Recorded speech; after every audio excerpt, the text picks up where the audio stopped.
sound that saved a wretch like me. 반갑습니다. 남해 FM 공동체 라디오 방송 기후위기 마함 해보시다 진행자 최정민입니다. 일주일 동안 잘 계셨죠?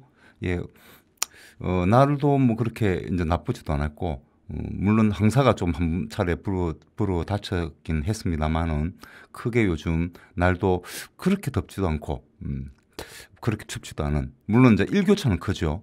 일교차는 굉장히 큽니다. 밤에는 아무래도 저희 남해군은 아무래도 이제 농촌 지역이다 보니까 특히 밤에는 온도가 많이 떨어집니다. 그것만 조심하시면 지금은 큰 문제가 없다.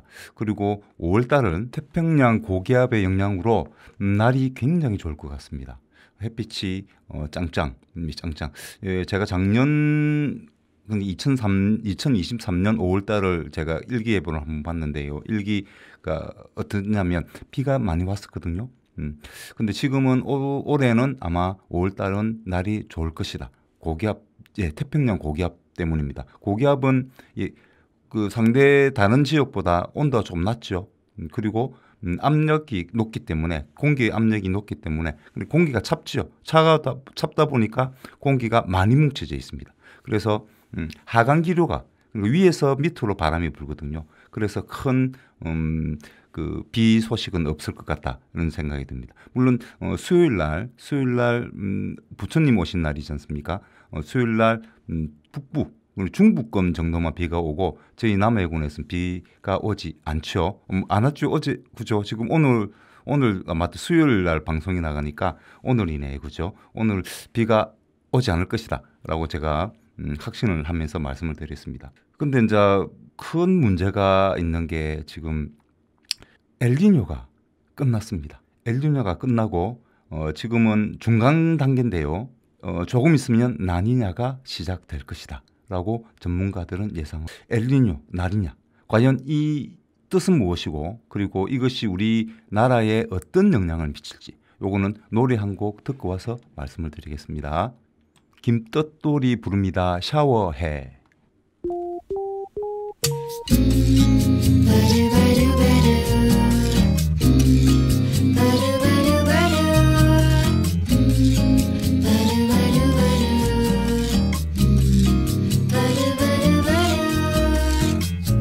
오늘은 꼭 샤워를 해야 해. 입고 있는 옷 아깝지 않게 훌훌 던져버리고 뜨거운 물 가득 담근 뒤 머리끝까지 잠수하는 게 좋아. 다 받지 않아도 부끄럼 없이 솔직했던 나, 언젠가부터 샤워를 해야 깨끗해졌나. 거울 대신 돌아보는 어제가 많을수록 씻고 싶어지는 마음. 날 담가주세요. 따뜻한 말이라도 기분은 좋아. 날 안아주세요. 당신이 원한다면 날 믿어주세요. 당신의 손길이 날 서 있게 해요. 들어주세요. 엉터리 가사라도 날.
아마도 올 여름은 샤워를 자주 해야 될 것 같다는 생각이 듭니다. 왜냐하면 이게 라니냐 영향으로 인해서 고온 다습할 가능성이 올 여름은 굉장히 높습니다. 그럼 엘니뇨가 뭐고 라니냐가 뭐냐? 요 두 단어는 라틴어죠. 라틴어. 예, 그 중심은 기준은 페루입니다. 남미죠, 남미, 페루, 중남미, 거기를 기준입니다. 거기서 엘니뇨가 왔다는 것은 거기가 엘니뇨가 남자아이라는 뜻이거든요. 남자아이, 남자아이다. 남자아이는 어떻습니까? 활동량이 많죠. 열이 많이 납니다. 그죠? 그러니까 그 페루 쪽에 있는 그 해수면의 온도가 높아지는 그 현상이 바로 엘니뇨입니다. 그러면 반대편 저희들 그 무역풍이라고 있거든요. 편서풍, 우리 중부 지역은 편서풍이 붑니다. 그런데 적도 지역에서는 무역풍이 불거든요. 그 무역풍은 남미 쪽에서 인도 쪽으로, 인도양 쪽으로 부는 바람입니다. 그래서 거기에 있는 따뜻한 그런 표층 물이죠. 그 물을 옮겨갑니다. 어디로? 페루에서 페루 쪽에 중남미 쪽에서 인도양 쪽으로. 그러면 그 따뜻한 물들이 그쪽으로 옮겨지겠죠. 그러면서 열 교환이 일어나. 근데 무역풍이 약해지는 거. 그게 바로 라니냐입니다. 라니냐는 여자아이입니다. 여자아이는 상대적으로 그렇다는 이야기입니다. 반드시 모든 사람이 다 그렇다는 이야기는 아닙니다. 상대적으로 여자분들이 아무래도 조금 차분하죠. 그렇죠. 차분합니다. 제가 딸 아들을 다 키워본 입장에서 그렇게 말씀드리는 겁니다. 제가 딸을 키울 때는 상당히 수월했습니다. 그런 아들을 키울 때는 굉장히 많은 활동을 해야만 했거든요. 그런 경험이 함께 있다는 거 말씀을 드리면서 어떻게 선고정화 시키지는 않습니다. 그렇게 생각하지 마시고 개개인은 다 틀릴 겁니다. 그러나 일반적으로 그렇다는 이야기입니다. 제가 키워봤을 때 그렇다는 이야기입니다. 그래서 기준이 어디라고요? 페루 쪽입니다. 중남미 쪽. 그러니까 페루 쪽이 온도가 높으면 엘니뇨, 남자아이 엘니뇨. 거기가 온도가 낮으면 라니냐, 여자아이 라니냐입니다. 그러면 반대, 인도양 쪽은 반대. 왜 무역풍이 강하게 부느냐, 약하게 부느냐 차이가 있거든요. 라니냐 때는 무역풍이 강하게 붑니다. 그래서 페루 쪽에 있는 따뜻한 물들이 인도양 쪽으로 많이 옮겨가요. 그러면 어떻습니까? 인도양 쪽은 그럼 페루 쪽의 해수면 온도는 낮아질 것이고 상대적인 겁니다. 낮아질 것이고 그 대신 인도양 쪽의 해수면 온도는 올라가겠죠. 그럼 인도양 쪽은 어디 쪽입니까? 우리 호주, 바로 영향 미치는 데가 호주, 우리나라까지 영향을 미치는 것. 데가 거기입니다. 왜? 거기서 그 근처에서 태풍이 많이 태풍이 일어나야 됩니다. 태풍이 일어나지 않으면 태풍은 해수면 깊숙이 있는 열들을 바다를 뒤집잖아요. 그죠? 바다를 뒤집으면서 거기에 있는 따뜻한 물과 찬물을 서로 섞어줍니다. 그러면 열교환이 일어나는 것이죠. 태풍은 있어야 됩니다. 태풍이 없으면 물론 태풍 때문에 큰 피해를 보기도 합니다만은 그러나 전체 전지구정 시스템으로 봤을 때 태풍은 반드시 있어야 됩니다. 근데 저번 시간에도 말씀드렸지만 엘니뇨가 발생하고 난 다음에는 태풍이 늦게 분다. 그죠? 늦게 일어납니다. 늦게. 2016년, 2015년 강력한 엘니뇨가 발생하고 나서 2016년에는 7월 달이 되어서야 태풍은 우리 아시아 쪽에 부는 그 열대성 저기압을 이야기하는 겁니다. 그 태풍이죠. 그러면 토네이도는 바로 미국 쪽에 부는 열대성 저기압이죠. 그러니까 우리 태풍은 아시아 쪽이라 보시면 됩니다. 아시아 쪽에 영향을 미치고 있는 열대성 저기압입니다. 근데 그게 7월 달에 발생했다는 이야기입니다. 그리고 더 많았다고 했죠. 예, 26개가 그 해 1916년에. 그런데 7월 달에 늦게 발생했는데 보통 때보다 약 한 개 정도가 태풍의 개수가 더 많았습니다. 또 강력했죠. 그렇다는 이야기는 짧은 기간에 태풍이 많이 불 가능성이 높다. 왜 그러냐면 태풍이 늦게 시작됐기 때문에 열이 계속 축적돼 있습니다. 인도양 쪽에 계속 열이 축적돼 있는 거죠. 그게 한 번에 해결이 안 되니까 여러 번 발생하는 거예요. 자, 열의 특징은 그겁니다. 열은 평형을 이루려고 합니다. 열은 평형을 이루려고. 반드시 뜨거운 것에서 차가운 곳으로 무조건 열은 전달됩니다. 그게 열평형 이론인데요. 열역학 이론입니다. 열역학 영법칙이라고 보시면 됩니다. 그렇기 때문에 반드시 열평형을 이루기 위해서 일어나는 게 태풍이다. 태풍은 반드시 불 수밖에 없다. 늦게 분다고 해서 안 부는 건 아니다. 그리고 더 개수가 많아진다. 그래서 올해는 태풍의 개수도 많고 그리고 태풍의 세기도 세질 것이다 라고 전문가들은 예상하고 있습니다. 이건 통계학적으로 그렇게 나와 있습니다. 물론 그 통계가 항상 일치할 것이다 라고 자신을 할 수 없습니다만은 그러나 그럴 가능성이 높죠. 나름대로 데이터 근거를 갖고 있는 거기. 그래서 올여름은 조금 우리가 조심을 하셔야 돼요. 특히 라니냐가 시작되고 있다는 것. 라니냐는 어디가 높다고요? 온도가 인도양 쪽이 높습니다. 바로 우리한테 직접적인 영향을 주는 곳이 인도양이죠. 페루 쪽 아니죠. 그죠?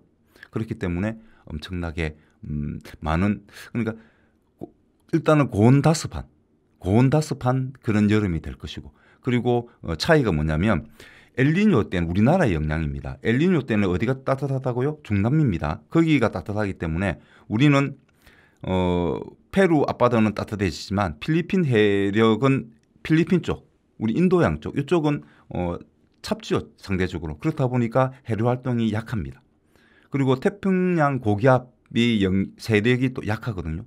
그 덕분에 한국의 여름은 조금 차갑습니다. 그렇게 뜨겁지는 않다는 이야기죠. 겨울도 조금 따뜻합니다. 근데 라니냐가 되면 필리핀 해역, 즉 인도양 쪽은 해류 활동이 강화되겠죠. 대류 활동도 강화될 것이고 해류 활동도 강하게 될 겁니다. 그러면 태풍도 많이 불고 그리고 바람도 많이 불 겁니다. 그러면서 태평양 고기압이 세력이 강해집니다. 그래서 한국의 여름은 굉장히 더워집니다. 그리고 겨울은 굉장히 추워집니다. 그런 특징을 보여왔다는 겁니다. 지금까지 엘니뇨와 라니뇨가 계속 반복해서 발생을 했는데 그거를 쭉 조사를 해보니까 바로 우리나라에는 이런 영향을 미치더라. 자, 올해 라니냐입니다. 라니냐. 한국 여름은 어떻다고? 올 여름은 고온다습, 굉장히 덥다. 그리고 겨울은 굉장히 춥다. 이렇게 생각하셔야, 대비를 하셔야죠. 물론 이렇게 꼭 된다는 보장은 없습니다.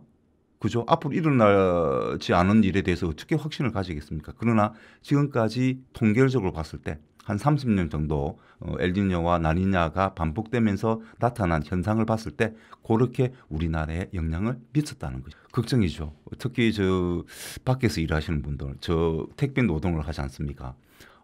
작년에도 물론 엘니뇨 덕분에 그렇게 덥지 않았다고 하는데도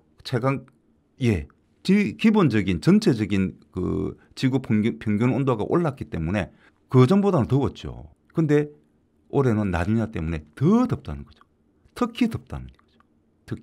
그래서 걱정이 안 될 수가 없습니다. 그러나 열심히 또 나름대로 더위를 견디는 방법을 나름대로 찾은 게 있기 때문에 제 나름대로 또 열심히 또 여러분 고객에게 더 좋은 상태의 상품을 배달하기 위해서 노력을 해야 되는 건 당연한 거 아니겠습니까? 그죠? 그렇게 할 거니까 걱정하지 마시고 기다려 주시면 되겠습니다. 그러나 여러분들 이제 제일 문제가 뭡니까? 사회적 약자들 아닙니까? 그리고 노약자들, 어린이들이 이는 그 고온다습한 여름을 지나다 보면 그리고 추운 겨울을 지나다 보면 면역력이 떨어지잖아요. 그러면 어떤 병에 걸릴지 알 수는 없습니다. 그래서 그런 부분에 있어서 특히 지자체는 특히 더 우리 노인분들과 어린이들을 보호할 수 있는 여러 가지 일을 좀 해야 되지 않을까 이런 생각이 들고요. 개인적으로도 부모님이나 아이들을 좀 잘 챙겨셔야 되지 않을까 이런 생각이 듭니다. 그런 생각에서 노래 한 곡 듣겠습니다. 누구냐면 아이브가 부릅니다. 리셋.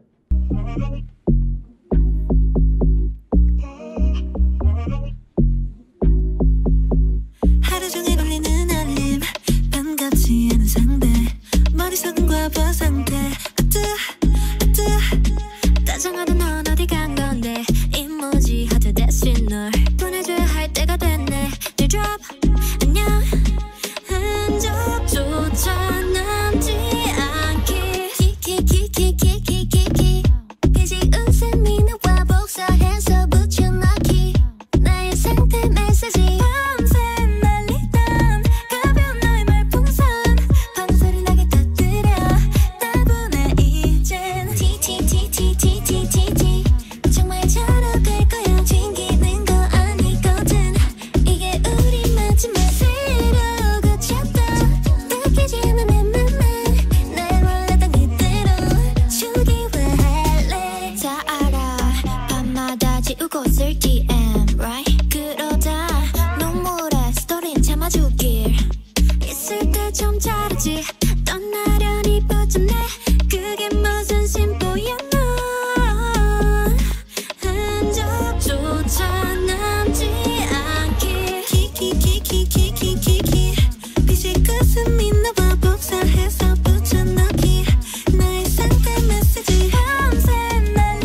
오늘 전부 지운 네 마음이 좀 넓어지네 이제 숨이 쉬어져라 나의 마감밤 빼곡한 너의 말풍선 방소리 내게 터뜨려 미련은 없어 TTTTTTTT 잠도 편히 들 거야 A부터 Z까지 우린 너무 달라서 새로 고쳤다 느끼지 않아 내 맘에 날 원하던 그대로 초기화할래.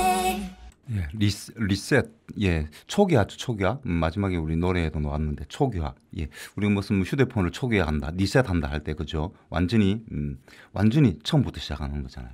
정말 우리 온실가스 배출, 예, 인간의 역사를 12시간, 아니 24시간으로 계산을 했을 때 자본주의가 시작된 건 예, 한 4초에서 5초 정도밖에 되죠. 자본주의 기간은 진짜 4초, 5초밖에 안. 그 자본주의가 시작되면서 산업화가 시작되면서 그때부터 온실가스가 엄청나게 배출되었습니다. 6대 온실가스. 이산화탄소, 메탄, 아산화질소, 수소불화탄소, 가불화탄소, 육불화황.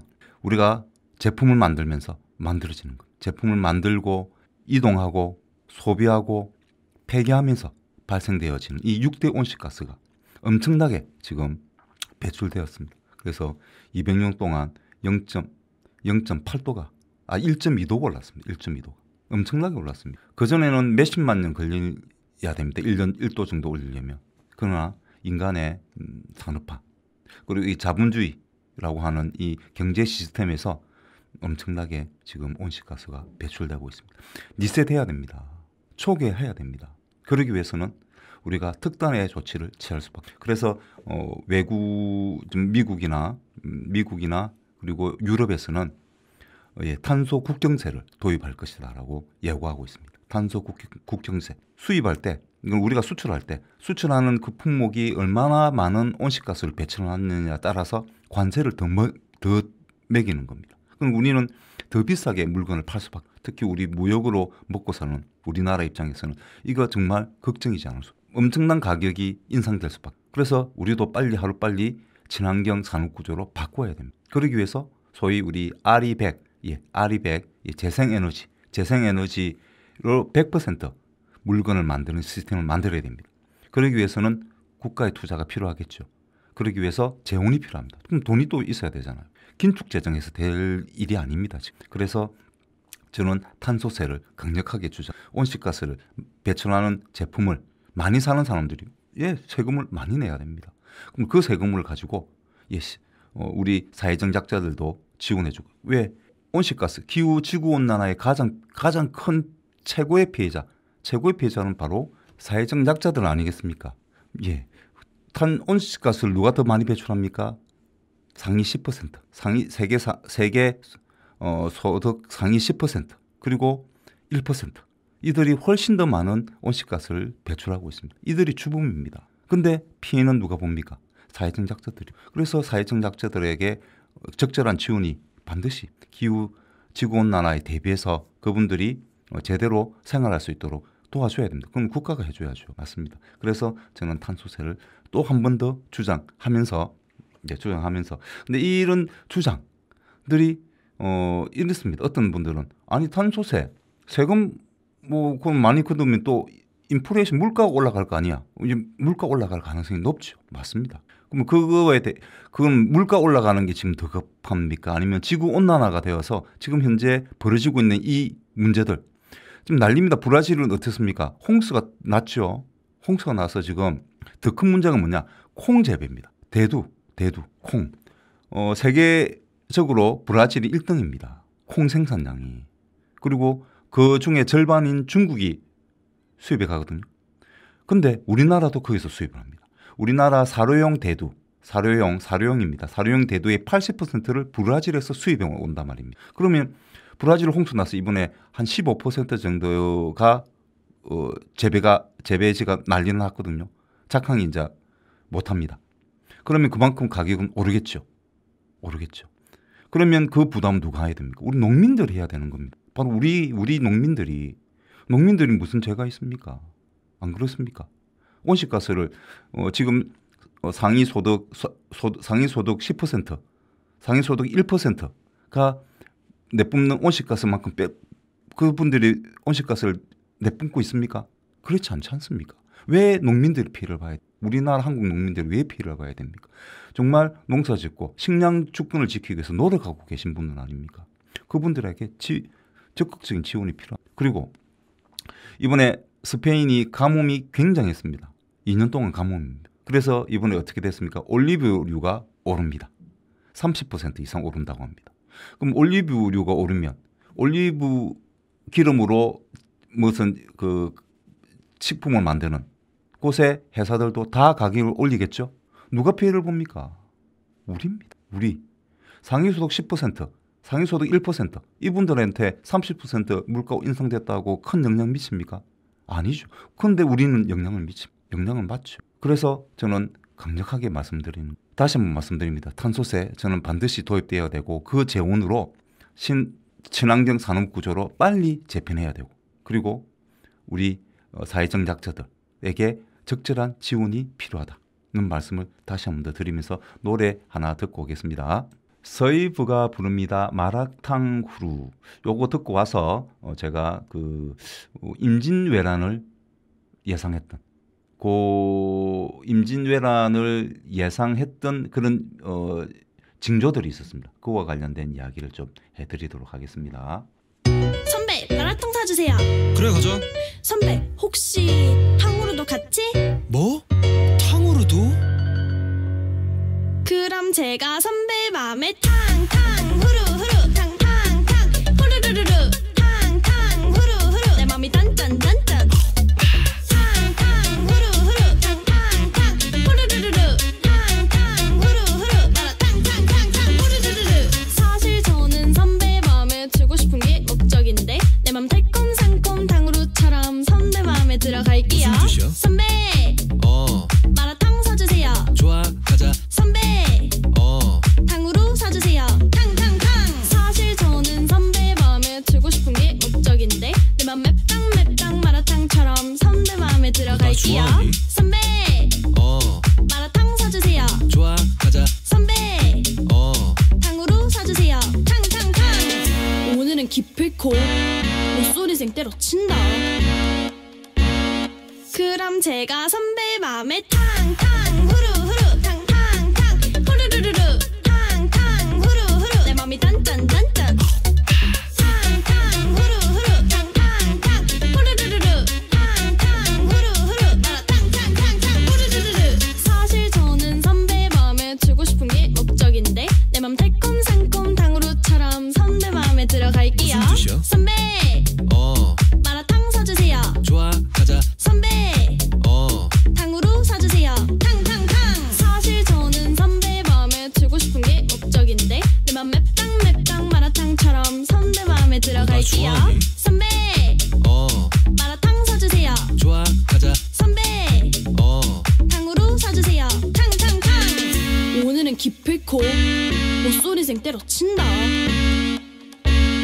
그럼 제가 선배 맘에 탕탕 후루후루 탕탕탕 후루루루루 탕탕 후루후루 내 맘이 딴딴딴딴 탕탕 후루후루 탕탕탕 후루루루루 탕탕 후루후루 나라 탕탕탕탕 후루루루루 탕탕 후루후루 탕탕탕 후루루루루 탕탕 후루후루 내 맘이 딴딴딴딴 탕탕 후루후루 탕탕탕 후루루루루 탕탕 후루후루 나라 탕탕탕탕 후루루루루 선배한테 탕탕 얻어먹었으면 어떻게 됩니까? 음식은 깔끔하게 다 드셔야 됩니다. 음식은 남기시면 안 됩니다. 예, 지금 현재 우리 전 세계적으로 음식이 얼마만큼 버려지냐면 아시잖아요, 그죠? 그것도 이야기 드렸는데 그거보다 더 심각한 거는 재배를 하잖아요. 재배한 것 중에서 40%가 버려진다고 합니다. 현재 지금 재배되고 있는 매년 25억 톤의 식품이 버려진다고. 어떻게 버려집니까? 우리 택배 같은 경우 보면 그렇습니다. 물건이 이제 아이스박스에 오는데 아이스박스가 깨지는 경우, 그죠? 그러면 그 식품은 먹을 수 있겠습니까? 못 먹겠습니까? 뭐 제가 소비자 입장에서는 당연히 반품시키겠죠. 그럼 그거는 자 다시 올라가면 특히 여름에는 다시 올라가면 그건 완전히 썩겠죠. 부패하겠죠. 그렇기 때문에 그런 것들은 버려집니다. 그리고 우리가 음식 중에 음식을 갖고 오면 뭐 파라든지 이런 거 뭐 그것을 버려지는 것들이 많지요. 그죠? 그런 것처럼 상당히 많은 게 버려지는데요. 세계 자연 기금이라고 세계 환경 단체가 있습니다. 이 단체가 영국 식품 유통기업 데스코와 함께 보고서를 만들었죠. 그렇게 보고서를 쭉 조사를 해보니까 25억 톤, 매년 25억 톤의 식품이 버려지고 있고, 그중에 재배된 농작물 중 약 40%가 먹지 않고 버려진다. 아, 정말 농사를 짓는데도 엄청난 온실가스가 들어가죠. 예, 온실가스가 들어갑니다. 예. 그리고 그게 식품이 썩으면 부패할 때 나오는 메탄도 온실가스, 대표적인 온실가스죠. 그런 것들이 뿜어져. 그러니까 온실가스가 계속 나오는 것이죠. 만들면서 막 나오고 안 먹고 버리면 해서 나오고 이런 식으로 계속 온실가스가 배출되고 있습니다. 그 결과 지금 한쪽은 굉장한 가뭄, 스페인은 가뭄이 계속 이루어져 있고, 브라질은 물난리가 났고, 베트남, 동남아시아 쪽은 또 연일 폭염이 이어졌고, 그리고 중국 남쪽은 물폭탄 맞았습니다. 그리고 지금 일본은 비가 많이 오죠. 일본은 비가 많이 옵니다. 엄청난 구름대가 거기 가죠. 근데 우리나라는 괜찮습니다. 우리나라 제주도까지 괜찮습니다. 이런 것처럼 극단적인 기후들이 계속 발생되고 있다. 이런 징조들, 이 징후들을 우리는 알아차야 됩니다. 인지례란 일어나기 전에 여러 징후들이, 그게 조선 괴담에 나와 있는데요. 특히 첫 번째는 무학대사입니다. 무학대사는 잘 아시겠지만 유명한 분이시죠. 이분은 이성계가 왕이 되는 걸 도와준, 이성계의 꿈을 해몽해서 왕이 될 수밖에 없음을 이야기해주고 여러 가지를 봐줬는데요. 근데 여기서 정도전과 한판, 왕궁, 어쨌든 그 한양을 이제 그거로 정했지 않습니까? 근데 한양에 그러면 왕궁을 지어야 되잖아요. 그래서 왕궁을 짓는 문제로 정도전과 의견 대립이 됩니다. 근데 그때 이성계가 무학대사가 아니고 정도전의 손을 들어. 그러면서 무학도사가 한 말이 200년 뒤에 엄청난 일이 벌어질 거예요. 200년 뒤. 예. 조선 왕조가 건립되고 나서 200년 후에 무슨 일이 일어났습니까? 예, 임진왜란이 일어나서 선조는 도망갔죠. 그리고 일본군들이 엄청나게 밀고 들어와 가지고 한양을 불태워버립니다. 한양에 있는 그 왕궁을 불태워버리죠. 무학대사의 말처럼, 예언처럼 되었네요. 그런 터가. 그러니까 무학대사가 이야기했던 터대로 했으면 그런 일이 있었겠나.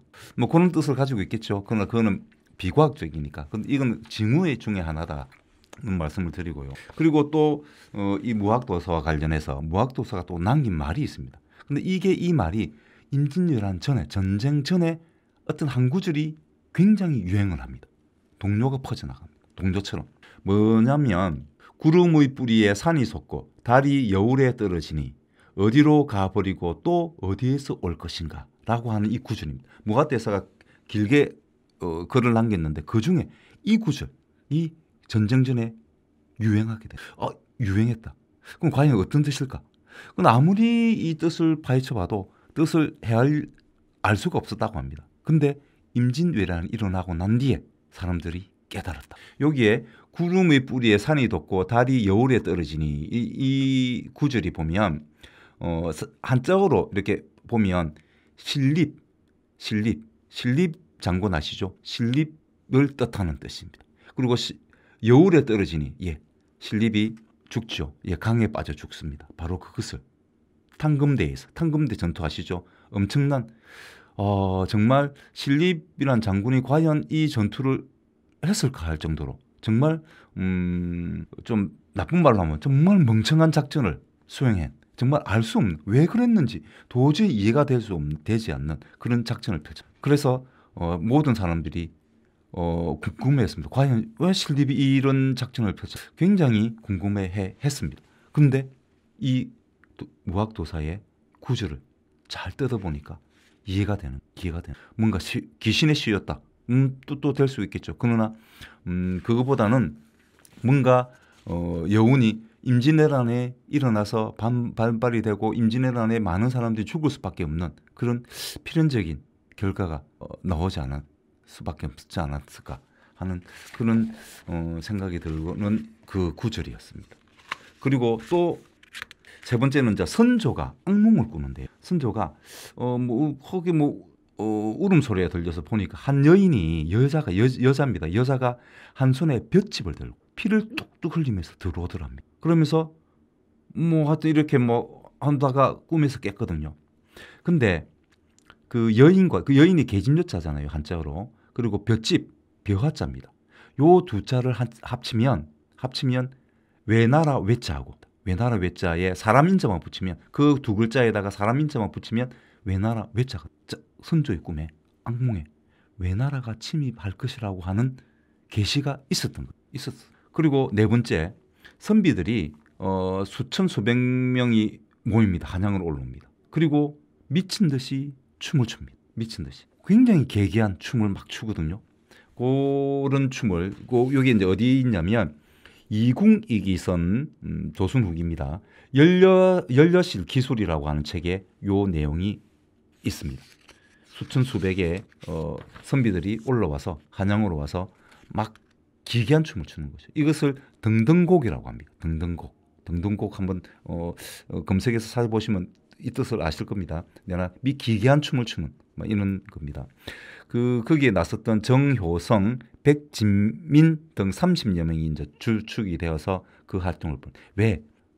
서인과 도인이 둘이 막 분팔동을 당파 싸움에 매진해 있었습니다. 미친 듯이 둘이가. 그러면서 정열입이라고 하는 정말 위대한 분도 역모로 엮어서 죽였죠. 그러면서 동인과 서인이 서로 싸웁니다. 정열입이 원래는 서인하고 가까웠습니다. 이하고 막 가깝고 이랬는데 어느 날 동인과 가까워진 거예요. 동인과 가까워지면서 이의를 비판합니다.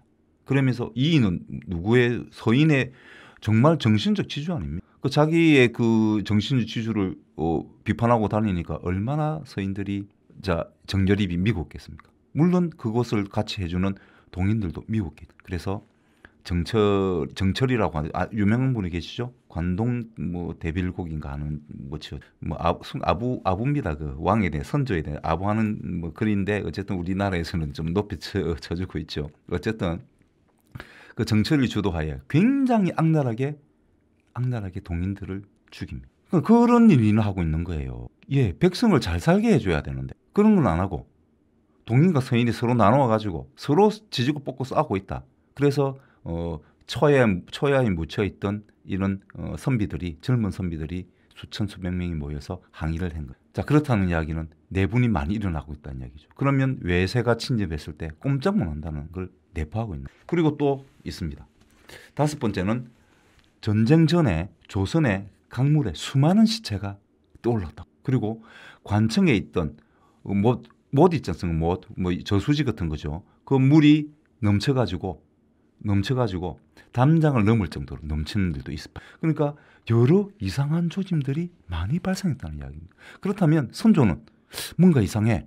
그 동인과 서인도 싸우지 말고 뭔가 이상하다. 우리가 뭔가 준비를 해야 되겠다. 그런 생각을 해야 되지 않겠습니까? 그렇습니다. 지금 현재 기후위기. 곳곳에 지금 난립니다. 한쪽은 물폭탄, 홍수, 한쪽은 가뭄. 막 일어나고 지금 막 난립니다. 난리. 그죠? 그리고 올여름 라니냐 때문에 우리나라가 어떻게 될지 또 알 수가 없는 거예요. 징후가 계속 보이고 있습니다. 빙하도 계속 녹고 있습니다. 징후가 한두 군데 보이는 게 아니죠. 그럼 우리는 빨리 어떻게 해야 됩니까?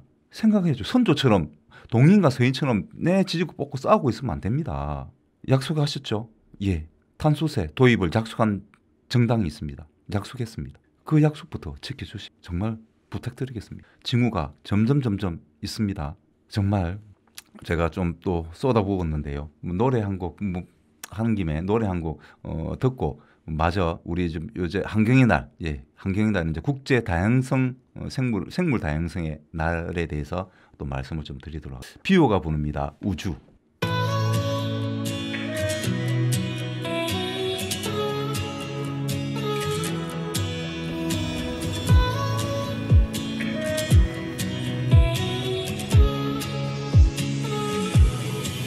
내 삶이 변하고 밤이 길어지고 그 밤이 아무리 두려워도 everything's gonna be fine. 그래 난 아직도 어린 놈. 세상은 여전히 차갑고 시선들은 가시 같아. So I get ready to get through every day. 넌 마치 브로딩 내가 내 건 리버 같아. 까딱하면 위험해지니까 너만 하면 이유를 물어와.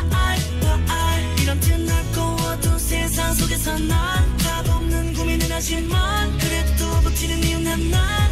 My love is black. 혼자라고 느꼈지만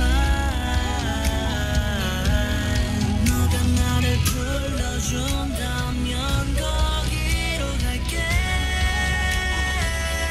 Will you be my universe? 너가 돼줘는 more. 날 데리고 멀리 더 멀리 더 멀리. I don't want anymore. 둘만이 자거기서 현실에서 멀리 더 멀리 더 멀리. 오너 날 붙여 신호를 줬고 둘만 알게. Will you be my universe? 너가 돼줘는 more. 날 데리고 멀리 더 멀리 더 멀리. My universe. 생각해보니 I was stupid as a bitch. 내 우주를 새치어로 속여보려 애써 The life of gas business. I was 17 ground control로 major time losing gravity. 이렇게 살아갔지 나도 모르는 비밀이 담배 연기와 술에 절어 잃어버린 creativity. 들키기 싫었어 나봐. 나 살아온 삶 나 혼자 멋대로 상상한 네가 바라던 나. 나도 몰라 내가 어떤 인간인지 괜찮은 삶인지 아닌 막장인지 얼마나 난 맞는지 어디서 왔는지 어디로 가는지 어디까지가 나인지. I was blind just to get your message. Tell me that you're ready. 다 네 맘인지 때가 되면 나보다 날 알 테니 그때까지만 날 놓지 마 cause I'm ready. Yeah. I don't know 난 기차랑 너 앞에 confession 2시간 남았네. 아니 고작 2시간 만에. Yeah. Now we know 내가 누군지에 관해 혼자서 파고 아파해. 솔직히 지내보다 앞에. Be my universe. 너가 돼줘는 more. 날 데리고 멀리 더 멀리 더 멀리. I don't want anymore. 둘만이 자거기서 현실에서 멀리 더 멀리 더 멀리. 오너 날 붙여 신호를 줬고 둘만 알게. Will you be my universe? 너가 돼줘는 more. 날 데리고 멀리 더 멀리 더 멀리. My universe. 우주에 지금 큰 일이 하나 또 있죠. 예, 태양 폭풍이 곧 불어 닥친다고 합니다. 물론 이제 우리 휴대폰 사용하는 데는 큰 문제는 없습니다. 그러나 그 폭풍 때문에 다른 뭐 인공위성이라든지 이런 데는 교란이 생겨. 그리고 저번에 미국 한 가정집에 우주 파편이 떨어졌죠. 예, 인공위성 같은 그런 파편이 떨어졌습니다. 그래서 이번 그 그 태양 폭풍 때문에 교란이 일어나서 예, 잘못하면 예, 서로 부딪힐 수 있잖아요. 지금 인공위성이 엄청나게 있습니다. 하늘에. 그 서로 잘못해 부딪혀서 땅에 떨어지면 예, 하늘에서 날벼락이 날벼락. 지금 새들이 많이 죽고 있죠. 한 2만 마리 정도가 하루에 2만 마리 정도가 어디 부딪히냐면 빌딩 있죠. 빌딩의 그 유리벽에 부딪힙니다. 부딪혀서 죽고 있어요. 그리고 우리 인간들이 도시화가 자꾸 이루어지면서 그러면 더 많은 살림을 파괴하겠죠. 그러면 거기에 살고 있는 많은 동물들의 삶의 터전이 빼앗기는 것이 그렇게 빼앗기고 있습니다. 그래서 수달이 우리 그 위기종이거든요. 수달이 차에 치여서 죽는 경우, 뭐 고양이들도 많이 죽고 있죠. 우리 남해에도 보면 남해군에 그런 것처럼 이제 특히 자동차가 굉장한 천적이 되어버렸습니다. 야생동물들의 천적이 되었기 때문에 이런 우리가 야생 동물들이 다니는 길도 우리 차도에다가 차 만들 필요가 있지 않을까. 그런 것도 한번 신경을 써야 되지 않을까. 이런 생각이 조금 듭니다. 물론 그것도 있으면 물 빠짐도 될 거니까 나중에 많은 도움이 되지 않을까 싶습니다. 물이 한꺼번에 많이 비가 왔을 때 그 차도 중간중간에 그 야생동물들이 지나다니는 길을 만들어 놓으면 그쪽에 비가 많이 오면 그쪽으로 또 물도 빠질 수 있으니까 그런 측면에서도 우리 인간에게 도움이 되지 않겠어요. 그런 것처럼 우리가 야생동물들을 되도록이면 많이 살려야 됩니다. 야생동물이 지금 엄청나게 줄었어요. 100년 동안. 그전에는 야생동물이 97%예요. 그러나 자본주의 200년 정도죠. 자본주의가 산업화가 발달하면서 도시화가 이루어졌잖아요. 그러면서 자동차가 많이 발전했죠. 비행기가 많이 다니죠. 기차들이 다니죠. 그러면서 많은 야생동물들이 그리고 우리가 물건을 많이 사용한 종이도 많이 사용합니다. 그러니까 산림을 또 많이 파괴했습니다. 그러면서 야생동물들의 수가 바뀌었습니다. 야생동물들이 이제 3% 바뀌었습니다. 나머지 97%는 인간과 가축입니다. 그래서 동물들은 가축. 우리가 잡아먹기 위해서 키우고 있는 가축들입니다. 야생동물들이 있어야 자연이 살아납니다. 늑대 이야기가 아주 유명한 늑대 이야기가 있어요. 여기 미국의 늑대인데요. 미국 옐로스톤 국립공원의 늑대인데요. 어떤 일이 있었냐면 우리는 이제 인간들이 어쨌든 가축을 키우기 시작했지 않습니까? 특히 미국은 누가 왔습니까? 영국과 뭐 스페인과 이런 사람들이 물밀듯이 왔잖아요. 특히 영국의 청교도 와서 인디언들을 쫓아내고 거기에다가 자기 삶의 터전들을 만들었죠. 그러면서 가축화를 시작합니다. 인디언들은 가축화 안 했습니다. 인디언들은 직접 사냥하고 매일매일 사냥으로 이렇게 했기 때문에. 근데 이 가축화가 되니까 근데 늑대들이 어떻습니까? 먹이가 바로 눈앞에 있는데 가축들이 잡아먹기 좋은데 왜 산으로 또 다니면서 야생동물을 잡겠습니까? 가축 잡아먹으러 가죠. 훨씬 좋죠. 편하게 잡아먹고 작은 노동으로 큰 효율성을 가질 수 있죠. 그러니까 가축을 많이 잡아먹는. 그랬더니 사람들이 가만히 있습니까? 가만히 있을 사람들이 아니죠. 당장 늑대들을 전부 다 몰살시켜. 그러면 이제 그 이후에 무슨 일이 벌어졌는가? 그 늑대들이 주로 뭘 먹었냐면 사슴을 먹기 시작했고 사슴을 먹었거든요. 그 당시에. 근데 늑대가 사라지니까 이제 사슴들이 천적이 없어진 거예요. 사슴들이 너무 많이 생긴 거예요. 이 사슴들이 많아지니까 또 사슴들끼리 또 먹이 전쟁이 일어나지 않겠습니까? 그죠? 그 사슴의 밑에 있는 단계, 사슴의 먹이가 되는 애들은 초토화될 거 아닙니까? 살아남지는 않을 거 아닙니까? 사슴 수가 많으니까 많이 먹으니까. 그러니까 사슴의 먹이들이 없어지기 시작하는 거예요. 그래서 이 사슴들이 강가에 풀까지, 강가에 있는 나무까지 살기 위해서 생존 본능이니까. 그랬더니 강이 어떻게 되겠습니까? 파괴됩니다. 강 생태계가 황폐해집니다. 그래서 비버들이 죽고 강에 있는 비버들이 죽고 뿌리가까지 나무 뿌리, 식물 뿌리까지 다 먹었으니까 홍수가 나면 엄청난 홍수가 나면 그걸 미국 정부가 깨달았습니다. 언제? 1995년. 그러니까 1930년에 늑대를 다 죽였거든요. 그게 55년 뒤에 드디어 미국이 깨닫는 거죠. 늑대가 있어야 되겠구나. 생물을 다양해야 되는구나. 우리의 천적이라고 우리가 그 늑대가 우리한테 피해 준다고 늑대를 다 죽이면 안 되는구나. 그걸 깨닫는 겁니다. 누가요? 미국이 몇 년 만에 65년 만에 깨달은 겁니다. 미국인들이. 그래서 늑대를 다시 였습니다. 그래서 다시 살아났죠. 당연히 다 살아났죠. 그리고 회기성 어류가 있죠. 회기성 어류. 연어가 올라오기 시작했습니다. 연어가 올라온다는 이야기는 뭡니까? 연어는 심층에 있는 여러 가지 영양분들을 먹죠. 크릴새우라든지 그리고 여러 가지 플랑크톤을 먹습니다. 그럼 심해에 있는 여러 가지 무기물들이 어디로 갑니까? 땅으로 올라갑니다. 왜냐하면 그거를 곰들이 잡아먹고 늑대들이 잡아먹고 하면서 또 배설을 하잖아요. 그럼 배설을 통해서 그런 무기질들이 아주 좋은 영양분들이 서로 바다에서 땅으로 그리고 그건 이제 죽고 나면 거기서 또 흘러가겠죠. 비가 오면 그러면서 또 육지에서 바다로 이동하는 그런 시스템이 구축되는 겁니다. 바로 자연 신화적인 시스템이 구축돼. 인간이 관여 안 하면 됩니다. 인간이. 그래서 아주 좋은 공원이 지금 되었다. 예가 있습니다. 그런 것처럼 국제 생물 다양성은 정말 중요합니다. 이거는 언제 제정되었냐면 2000년 정도에 제정되었는데요. 1992년 5월 22일 생물 다양성 협약을 발표한 날입니다. 그리고 2000년 돼서 국제 생물 다양성의 날을 항상 매년 5월 22일 날. 5월 22일은 무슨 날요? 국제 생물 다양성의 날. 그럼 생물을 다양한 생물들이 살아갈 수 있도록 도와주는 날이. 근데 이 날만 도와주면 안 되죠. 사실은 이렇게 날을 정한 이유는 한 번 더 기억을 하자는 뜻. 우리 생활 습관 자체에 동물들을 다양한 동물들을 살릴 수 있는 방법을 고민해야 돼요. 지나가다가 화가 난다고 개미를 막 밟거나 이렇게 해서는 안 되겠죠. 그리고 지렁이를 보면 지렁이는 반드시 흙 쪽으로 보내줘야 됩니다. 비가 오면 얘들은 나옵니다. 비가 오면 진흙이들은 놓습니다. 땅에서 기어 놓습니다. 그러면서 아스팔트나 콘크리트 쪽으로 갈 수 있죠.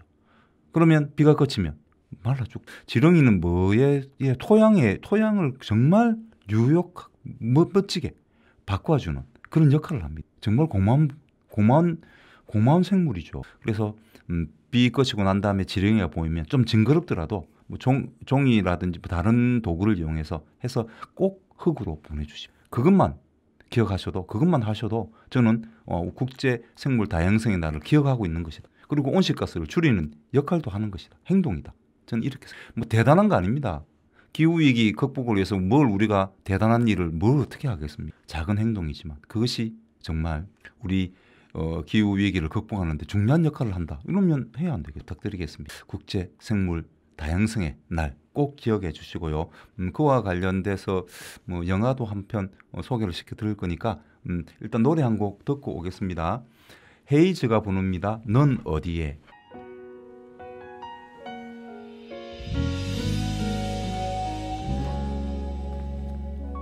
또 그대를 울리네요. 그대의 예쁜 눈에서 눈물이 흘러내리네요.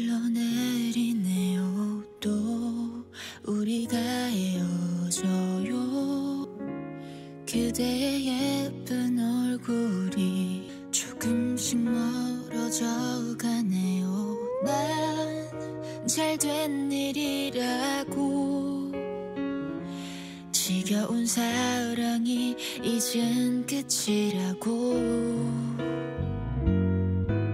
다시 널 생각 안 할 거라고 다짐을 해놓고, 왜 오늘도 네 사진을 보는지. 그대의 표정도 예쁜 미소도 가끔 나를 웃게 만들었던 그대의 실수도 그대 목소리도 내겐 너무나 생생한데, 그대의 투정도 나쁜 습관도 가끔 나를 울게 만들었던 그 못된 말투도 지나간 실수도 이젠 이해할 수 있는데, 넌 어디에?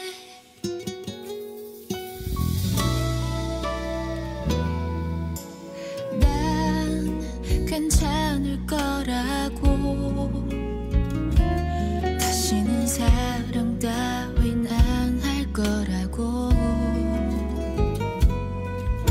너 없이도 잘 살 수 있다고 다짐을 해놓고, 왜 오늘도 너의 생각뿐인지. 그대의 표정도 예쁜 미소도 가끔 나를 웃게 만들었던 그대의 실수도 그대 목소리도 내겐 너무나 생생한데, 그대의 투정도 나쁜 습관도 가끔 나를 울게 만들었던 그 못된 말투도 지나간 실수도 이젠 이해할 수 있는데, 넌 어디에? 왜 널 나에게 맞추려고 했었는지.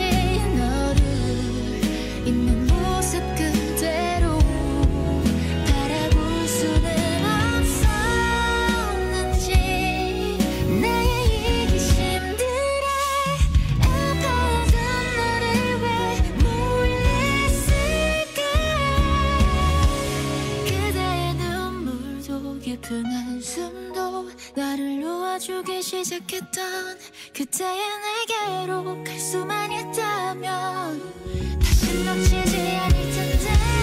그대의 투정도 나쁜 습관도 가끔 나를 울게 만들었던 그 못된 말투도 지나간 실수도 이젠 이해할 수 있는데, 넌 어디에?